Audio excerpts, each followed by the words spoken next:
My basic philosophy in basketball comes from my dad, and when I found out my dad's heart had stopped, I was shocked. I didn't expect it in the least, because in some ways I thought he was in better shape than I was. His heart had gone out of rhythm, had stopped, and the paramedics were there trying to revive him, and it was 18 minutes before they revived him, so we were very, very concerned as to whether he would make it at all, and then what kind of mental capabilities he would have if he did come out of it.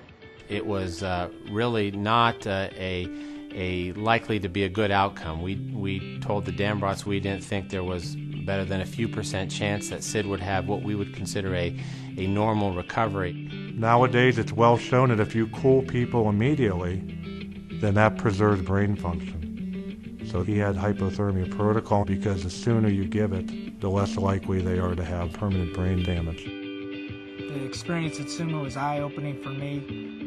The people were professional, yet treated us like one of their own family members. We went from the emergency room to the cardiac care unit, and then we spent a great deal of time in cardiac care. And then immediately we went down to the step-down unit, and then we went to the rehab hospital. So we actually had all aspects of Summa. And we ended up putting in something called a defibrillator, and that defibrillator, if he would have another episode, would actually shock his heart immediately, and that would prevent cardiac arrest.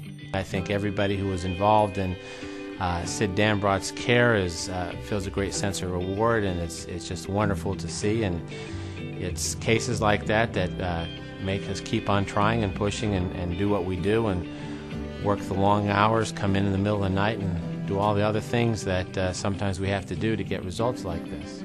If we didn't have the level of sophistication that we had, my dad wouldn't be here today. It's just great to be able to talk basketball with my dad and hear his opinions and talk about life and politics and everything. And every sentence that you get is like a blessing.